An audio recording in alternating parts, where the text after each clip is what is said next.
Hello, everybody. Welcome to another exciting episode of Jimmy's JamBox. We're here. We're back at it again, and we're going to get on into it. But before we do, as always, please make sure to like, subscribe, push all the buttons, do all the things. You know, I don't know where they are, but you do, and I trust you. With that being said, here's a quick word from our sponsor. Organic herbs and botanicals, skincare and edibles, wellness for body and mind. The Brothers Apothecary. Fine teas and remedies. All right, thank you all so much for watching. Again, shout out The Brothers Apothecary. Make sure to click the link below and go check them out. I guarantee you're going to like it. And for those of you just listening, make sure to type in code JamBox for 20% off and a free gift. And with that being said, let's go ahead and get on into it. Here is today's guest. Hey, what's up, man? It's HP DaRula, aka Hawaiian Punch. Hello. Thank you so much for joining us. Why don't you tell us a little bit about, where you're from, what you do, give us that Tinder profile of your involvement with music. I'm a guy from Third Eye Goonies. Shout out Third Eye Goonies. Yeah, shout out Sun Tafo, all those guys. I started from just rapping with my friends when I was 12. Mm-hmm. And everybody I didn't even really know how to rap. There's somebody one of my friends came from New Orleans and he was new and he's like, hey, let's rap. And I didn't even know, but I just started rhyming and people just liked it and I just hell yeah started.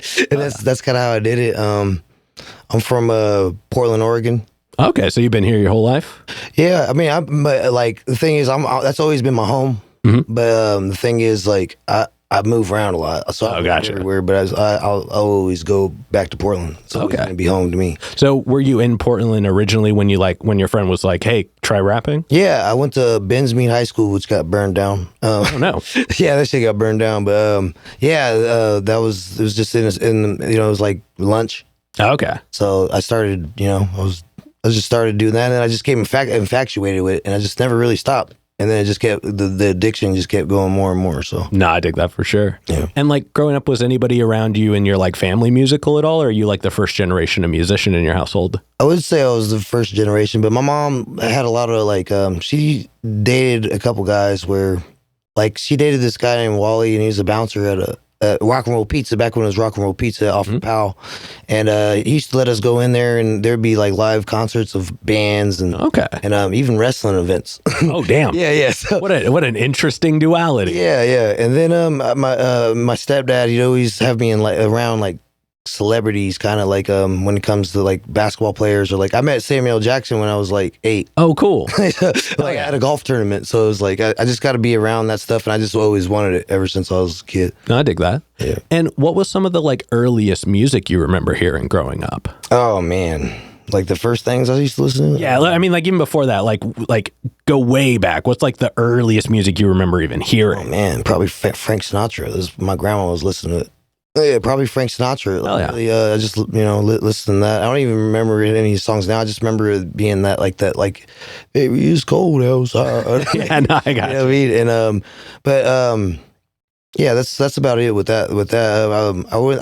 There's probably more than that though. Tupac and Eminem and all those guys too. So no, totally. I mean, I'm always curious. What is the earliest music you remember hearing before you even Yeah, I think when I actually got active into music. When I not got into music, but when I actually when I started. When I actually grasped it, so it's funny, Locked Up by Akon, that's when I started, memorizing music. Okay. So, I was like, oh, I love this song. Yeah. Or, anything from Tupac or Eminem or stuff like that. So, that was, those are my favorite artists, but this is something I was, that's it introduced me to hip-hop. Yeah, no, I dig that for sure. And then these next two questions, these are foundation ones we check in with everybody on. And this first one is one we ask early, it's one we ask often, and it's definitely a crowd favorite. What was the first album you ever bought with your own money? I was waiting for this one too. The Carter 2 by Lil Wayne. Oh, hell yeah. Yeah, that was my favorite. It's still my favorite album of all time. It's a quality album for sure. Yeah, I begged my mom. We were at the record store one time. She was getting her little Beyond Destiny Child stuff. I was like, Mom, I need this Carter 2. I need it. And so after after so much begging, I she got it for me, and I just listen to it every day. I dig that. For those of you that have already seen the show, you're going to know this for sure. The first album I ever bought with my own money was the Carter. Oh, I think I did hear about that. Yeah, I could still, I say it every time, I could still do the entire intro song from memory. Just like, he was so talented. I mean, he's still so talented, but like so early on to be so capable, like what a powerful entity. I love all the Carters, but there's something about the Carter 2, man. Yeah. It's just that was really the one, like the Carter 1 was like kind of a breakout album, but it happened after his like the mixtape that was right before it that like really put him on the map. Right. But then the Carter 2 was the one where like, I don't think it was as much DJ Manny Fresh and things like that. It was a little more of like himself. He started doing stuff like I'm the best rapper alive type of thing. Yeah. Yeah, I think that was the one where like I think also he had like just like I think he was like 18 or 19 when he did the Carter. And I think he was like actively like 21 or a little bit older when the Carter 1 or Carter 2 came out. Right. So like that I think was just like a little bit of a different like era of human life even. But I mean all of the Carters are just quality albums in general. Yeah, I mean I like all of them. But but the Carter 2 just got me, man. Yeah, that's the one for sure. Yeah, for sure. Oh, yeah. And then what was the first live show you ever went to? That was like one you wanted to go to it. By actual celebrity or? What was the first show that was happening, got tickets and went? Me and Mighty just talked about this at the show because me and him were relating, but it would have to be Lecrae. Okay. Yeah, so it was at my mom's church. He came over there, and I was like, "Oh, this is so cool!" It was Lecrae. But if it wasn't like a celebrity like that, I would say I forgot their names, but it was at Rock and Roll Pizza. Like I said earlier, there was just these local bands that used to come, and I was like 8 or 10 or something like that. Okay. Yeah, I guess, you've been around kind of the live music experience for a fair amount of it. So that makes sense. And then before we get into more of the current day stuff, do you have like a defining moment where you decided you wanted to take music more seriously? Yeah. The first time I ever recorded it, it was called, it was with this band called the Cavalry Projects. And I used to always just hang out with them. It was out in Klamath Falls, Southern Oregon. And I lived out there with my grandma when I was like 15.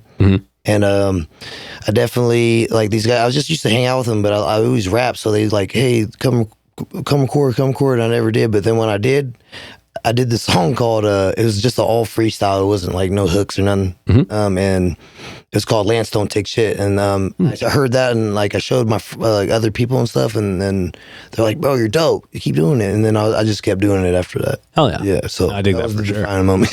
Yeah, I believe it. And you've got a ton of music. Yeah, probably like at least 1,000 on on all types of different platforms. Yeah. Different accounts too. Yeah, definitely. But now let's go ahead and let's get into you in the current day. And we're going to get a super easy one out of the way. Okay. How'd you pick the name? Oh, HP DaRula? Oh, okay. Well, so it's a combined name. So my original rap name it's still this, but it's Hawaiian Punch. You could read the arms. It was. I literally didn't want to even go by that name, but it was just something that my friends like. I was always like the only Hawaiian kid in a neighborhood full of black people. So they just always called me Hawaiian Punch because like, hey, Hawaiian Punch. Yeah. I never wanted to go by that until I recorded like my second song, which was with this guy named Rome, out in Klamath Falls, and he's like, he was like gonna put my original name. And because I told him to do that. I didn't have any rap name by then, but like he's like, bro, just go by Hawaiian Punch. And I was like, huh. And so I was going by that for a while, but then I didn't want to get sued, like, because the bigger I got, I didn't want to get sued by the juice company. That's fair. So, I put HP, and then DaRula is from my favorite rapper of all time is Slick Rick, and he used to always call, you know, the Grand Wizard, the ruler. Yeah. I just put DaRula, and I stuck it together. Oh, okay. So. Oh, yeah, no, I dig that. Yeah. It's cool how you have like a name within the name even. Yeah, it's a whole subliminal thing. Yeah. Yeah. Well, I mean, it keeps I can't get rid of the HP. It's just who I am. I've been going by it for so long, but after a while I was like, yeah. I mean, you could even introduce yourself as like HP DaRula, but my friends call me Hawaiian Punch. Right, that's why I always say AKA Hawaiian Punch. Yeah. So no, I dig that. Yeah. And it's definitely because when I was searching for just Hawaiian Punch, a couple of them came up, but HP DaRula definitely has that. There's nothing else like that. That's why I did that too. Yes, and it's got a cool like experience to it, because like having like just the letters as part of it, and then just the rest of the name kind of as its own thing. Like it kind of gives you a like range to play with as far as like logo designs and things like that go. Right. Yeah. That was the idea, because I was like, you know, and that's another reason, because like every time someone would click my name in, and the commercials from the juice drink. Yeah, I was gonna say like your SEO is definitely gonna be a little rough if you. I just had to put HP DaRula, and then I was like, oh, it's so much easier. It's the first thing that pops up. So. Exactly. Hell yeah. Now let's go ahead and let's talk about your writing process. And we're gonna try and cover all of it, but we're gonna break it up in chunks, and we're gonna start right at the beginning. Right. So when you get inspired, you're ready to make music. What are some of the things you do to get a track started? Oh man, I mean, I just listen to a beat, and I'm more of a freestyler. So, I only write when I have like some like it's a sad song, or like it's like my actual emotional feelings. But I like to do like, I'm like more of a punchline rapper. So when I'm doing my thing, I listen to the beat, and I'll just be like, you know what I mean? I'll just like mumble some stuff real quick, and I'm like, okay, there we go. Like kind of like almost the same process as Lil Wayne. Like that's kind of how I got that from, and then I just made it my own. But I do like, sometimes I'll just dibble and dabble and write some certain bars if I don't like if I like slur too much, or like I did a mistake, I'll say cut that out, and you know, so. I dig that. And do you get beats from certain people? Do you get beats online? Oh man, I definitely I had a dude, Strut Stills, he made a whole EP for me. I had a lot of buddies make me beats, and then sometimes I'll buy them, and then sometimes I'll just get them off of YouTube if I just want to make a little mixtape.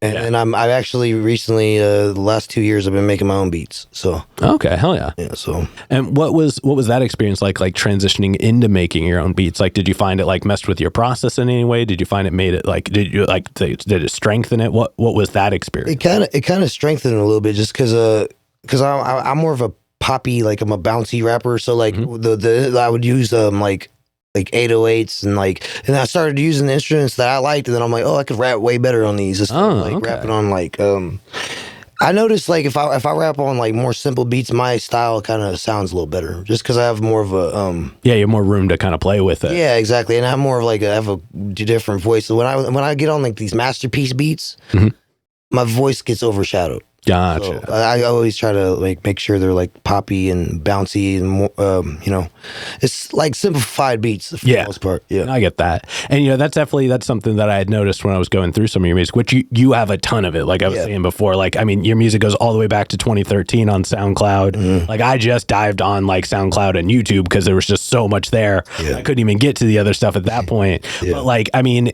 one thing I thought was really interesting is that you have this mix of almost like conscious rap, but at the same time like a very theatrical sound, but at the same time very like current. Like you have all of these like different approaches and like animated aspects to your sound, which I thought was really interesting. Right. I like to tell people, because you said the animated thing, like I always tell people I'm a character rapper. Yeah. Like I'm not like a thug or like a conscious rapper, but I'm like everything. Like if I hear the beat, I turn into that. Exactly. Yeah, you know, that's like the thing I noticed is that like the songs seem to like infer this like energy that you would bring to it based off of what was happening. Right. It wasn't like it was like, oh, there he is over this beat, there he is over that beat. Like you had different styles that like went along with the sound itself, and I thought that was really interesting. Right. And I've noticed you have a lot of EPs. You have a lot of EPs, a lot of albums, and even in like tracks themselves, I noticed on YouTube some of them you would break up into parts, even though it was like presented as like one track. track. Like once you went into it, it had like chapter 1, chapter 2. Right. Like, I thought that was kind of an interesting approach. And I mean, your volume, I mean, you know, given I have a show that, you know, I put out 5 days a week, like I know volume. And like, you know, just like in the like 2 months ago, you put out like 3 EPs. Before that, you put out like an album and 2 EPs. Like you're always working. There's always music coming out, man. Yeah, no, I think sometimes I gotta wait for stuff, and I'll just like, you know, sometimes there'd be stuff in files. I'm like, oh, this is good for a certain project, and I got tons of music, man. There's just a lot in the files. Me and Tavo are always recording. And stuff yeah, like that, so. Yeah. I mean, dude, you know, shout out to Tavo. Dude, dude is always working all the time. So if that's your approach, anyways, you found a good person to work with in that respect. He has the same exact resume. If you look at his stuff, is just a bunch. Yeah, of just putting out stuff all the time, man. Yeah. And now, you know, like I said, I went through a bunch of it. I like tried to check in on your recent albums and EPs and things like that. You know, the Identity Hunt was a phenomenal album. Big fan. The Safe Travels EP was also really good. Thank you. But like, if I had to pick a track, like a personal pick, would have been Tilt the Seat Down. Really, you like Trench? Yeah. That one. You snapped on that beat. Like, thank you. It was hard. That's actually a really underrated track too. Yeah, I noticed it didn't get as much attention as I thought it could have, but like even Trench was a super solid feature for it. Like, it was a really cool experience. Thing with Trench, he used to go by Billy Merker back. Shout out Trench. That's my homie. Me and him are like a duo. We every time it's not like a thing, but like every time me and him work together, it's Trench Mob. Oh, okay. So it's like every time we do, it's like when Outkast work together, it's Outkast. Yeah. So, but like I'm in Third Eye Goonies, but like every time I work with him, it's Trench Mob. Like he produces all those beats. Oh, and he's really more of a producer, but like he does his like, you know, his easy sounds and stuff. And me and him been going. We have a lot of records together too. Oh yeah. Hell yeah, no, I dig that. But I'm curious to know now, because like I said, you have so much music. Yeah. What is one of your favorite tracks to perform? Oh, now or just like in my whole life? Let's do both. Let's do both. Like what's one that's like always kind of come back, and what's one that currently you enjoy performing? Right. So I always there's 2 songs that I always love performing and people love it. Minorities and Change. Okay. Because everybody usually gets boosted up with that. And maybe then nowadays I like, it's not even released yet, but me and Samtavo got a whole EP. I'll probably get more than that. A whole EP coming out. Okay, hell yeah. And I don't know if you had questions for that later, so I didn't want to. No, you're good. But we got this song called Back to Back, and we just did that the other day on 26 at Kelly's Olympian, and that every time we do that song, people go nuts, and it's just so fun. It's so bouncy. And I'll probably show you after this interview. I'll show you what it sounds like. So yeah, that's basically what that is right there. No, I dig that for sure. I'm definitely excited to check it out. Yeah, and you know, in that respect, this next question kind of focuses more on your newer stuff. So I want you to think about music that you're working on now, music that hasn't come out, things like that, and without like giving away too much of it, describe to us some of the characteristics of the sound that you enjoy. So like the attributes and things like that. What are you enjoying about new sounds that you're working on? That's a good question. How bouncy, like, because I always love bouncy, but like back in the day, things were just so much more conscious, or it was so auto-tuney, or it was like, when I say bounce, I'm talking about like you doing this. Yeah. I've been doing stuff like this lately. Like, so, okay. I guess the dance feeling of it, or just like, you know, just the fun feeling of it, and the free flow of it. So, that's really the fun part about it. I really like, I really just enjoy doing it a lot. No, hell yeah, I dig that. And then for this next one, we're going to take a step back. So, you know, we've dived all the way inwards on your sound. Right. But let's take a wide view for a second and look at new music that's coming out right now, current music that you're listening to and things like that. What are some of the things about modern music and stuff that's happening right now that you enjoy? It's simplistic. Like the beats are simplistic, but like the lyrics are like, it's not like super lyrical, but like they mean a lot more. Like say for instance, I don't even really listen to Drake like that, but like some of his new stuff, I'm like, I'm like doing this, but then you hear what he's saying, and it's like, oh, he's really saying some shit. Like, okay. You know, so it's like, I really enjoy what they're doing now. Melodies. Yeah. There's a lot of cool melodies coming out. So that's something I'm really appreciative of as well. Is like, I appreciate that we're bringing back more melodic stuff. I think for a while, like it went very much in the like either like singular tone approach or like very much the style of beat had to sound like the style of beat. And like, I think that there's so much room for more music. Like, you know, we said, I always forget whose episodes things are said on nowadays. Yeah, right. But like, you know, like looking at like early 50 Cent, like a lot of his stuff was really melodic. Yeah. Like in a way that just was super low key and almost under the radar. Yeah. And like nobody even realized it until like people actually like sat down with it and went, oh shit, there's like stuff actually happening here. I always like 50 Cent too, because he's one of those guys, like, yeah, he does the melodies, but like he's like on a gangster beat or something. Yeah, like he's still kind of true to that form, like, but he always had like music in his music. Yeah. And I thought that was really he didn't go like too lyrical, but he made sense. Yeah, exactly. Yeah. Hell yeah. And now this next question we have, it's probably the densest question in the interview. Right. But like, you know, we've talked a lot about your experience with music, the actions, the reactions, and things like that.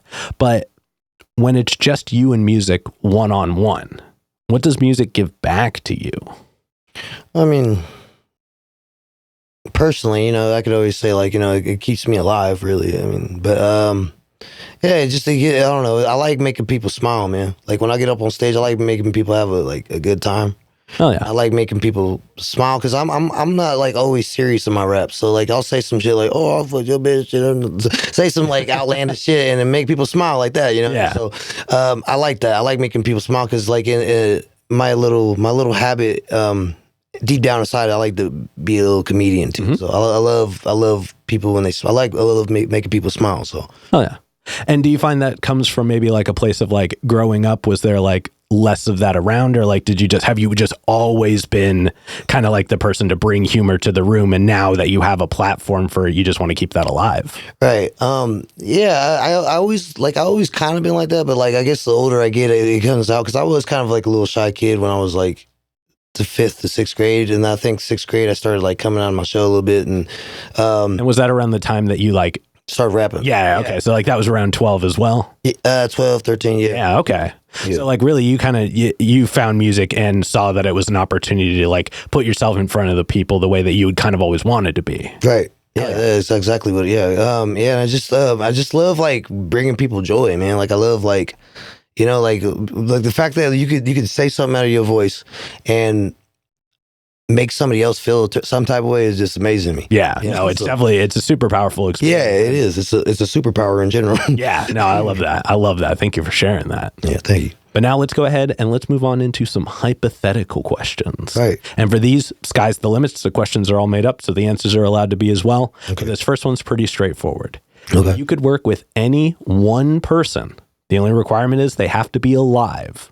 Who would you want to work with, and how would you want to work with them? Oh man, they can't have two answers to it, huh?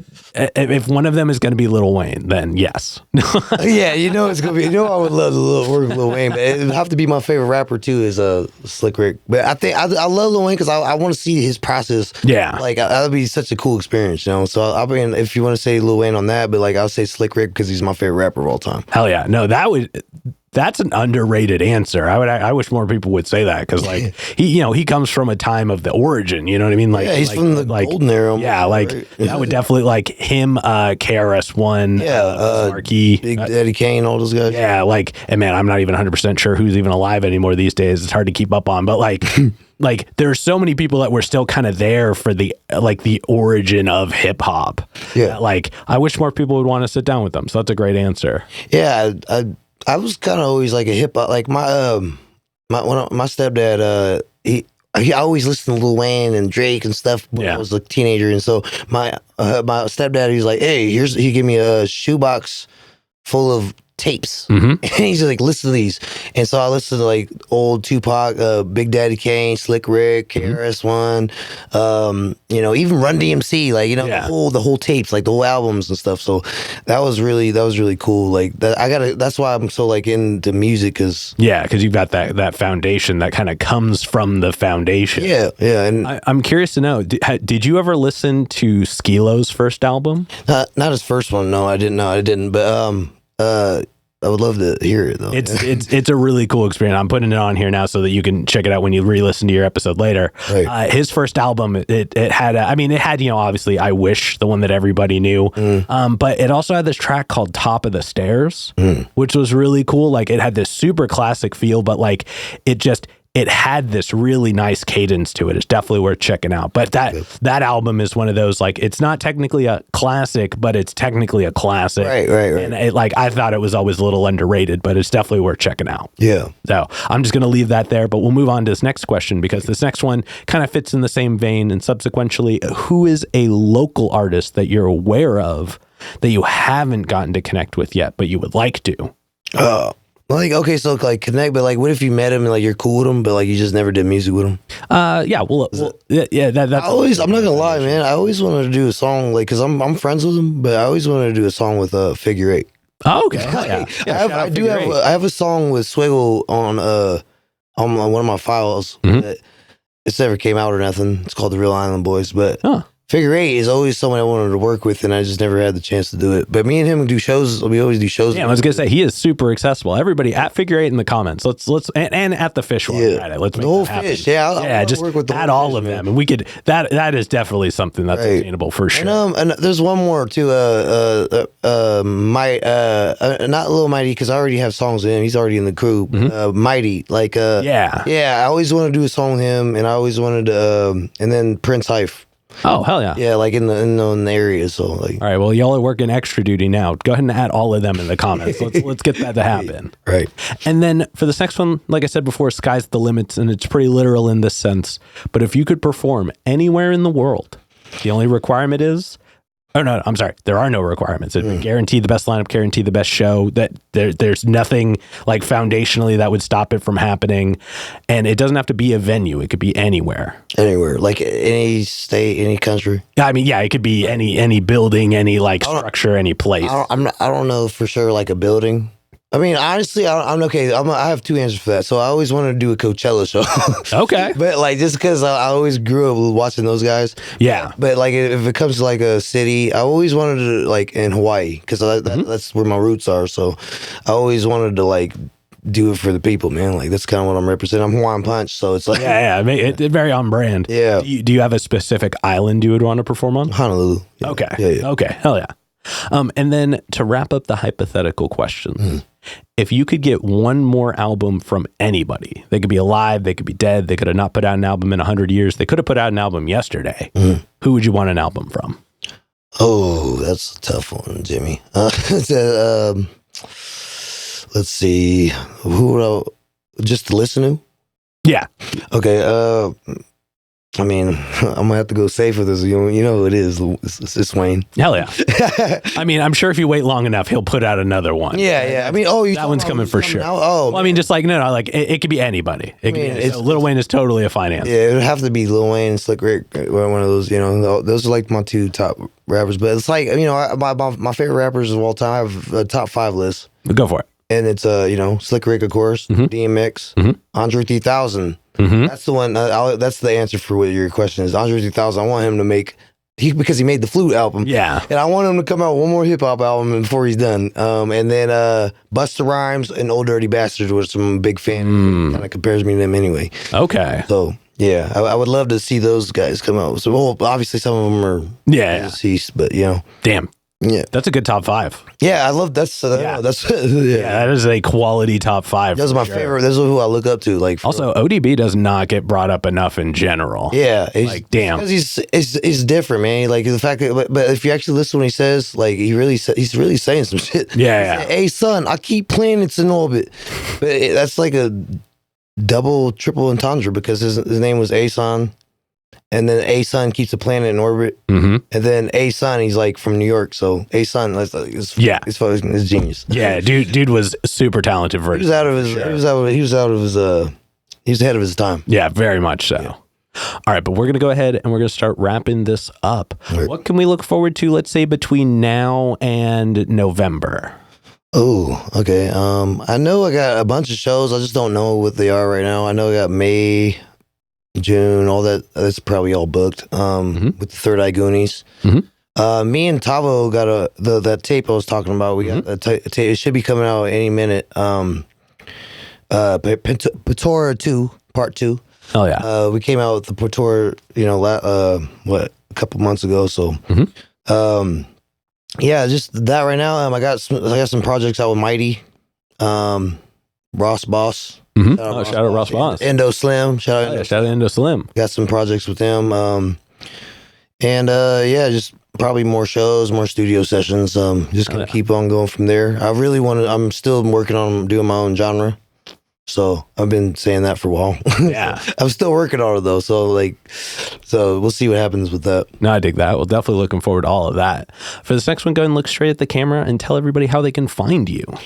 Oh man, you can find me on Instagram, Hawaiian Punch 93 or HP DaRula 93, or on Facebook, HP DaRula or Lance Feldner, aka Hawaiian Punch. All the YouTubes, HP DaRula. I have different things for that. So, and that's what you can find me on Spotify, HP DaRula, or you could just look up Third Eye Goonies or Santavo. So, yeah, that's hell yeah, pretty much that is. Or you can look at me on TikTok. So that's HP DaRula. Hell yeah. 93.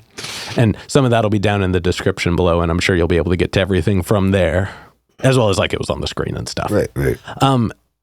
And then any other plugs, any of the shout outs, anybody else you want to put on while you're on here? Oh man, there's a lot of people to shout out, man. Shout out I got another project coming out. I got this song coming out with KMG. I don't know if he's been out for a while, but he's coming back. Me and him used to have a lot of old projects together. We got a project coming out, a couple songs, a couple singles. And then me and Ross Boss got a couple of songs that we've been working on. So there's, like I said, Endo Slim, all them. Me and Santavo are consistently always making music. Mighty, Lil Mighty, shout out to him. Yeah, shout out Lil Mighty. Shout out Lil Mighty. Shout out to Blast Off, the whole shout out Blast Off crew. Shout out DMP. I think. Yeah, but there's just those right there. Yeah. Yeah. No, I mean, for right now. I was gonna say you've got so many people in general. It'd be hard to shout at everybody. Right. I'm sure they all know. Yeah. Shout out Real Deal. Shout out Zach Morris, and shout out my little brother, man. My. That's my little brother. That's good right there. Oh, yeah. All right, now we've got one last question to go. Right. Before we do, I'm gonna steal the camera for just a second. Right.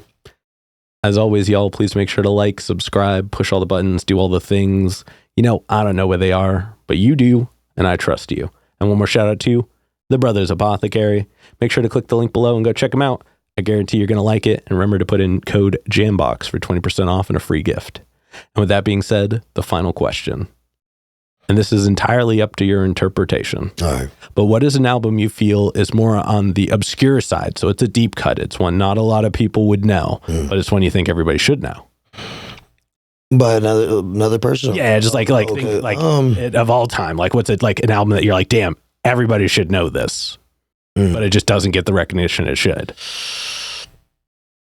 Because I was going to say The Adventures of Slick Rick, but everybody used to know that. So this generation, let's see, it's a hard one. Ooh, that's bad. I'm not trying to take a long time either. I'm just going to say, that's not. Yeah, I mean, I'm just gonna go with The Adventures of Slick Rick just to be safe. It's definitely it's one that I think more people should check out now. Right. Especially like there is a whole generation that probably has never. It's like, yeah, exactly. And I know there is another whole generation that's like, oh, that's mainstream. So yeah. So that's why that was a hard question. No, I mean that's a great answer. Yeah, that's a great answer. And maybe Moon Man or by Kid Cudi. Okay, it's one of my favorite albums. Yeah. Hell yeah.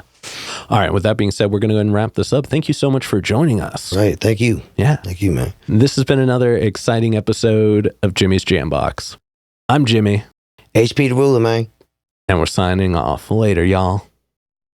That's a wrap. This is not a podcast. This is a show.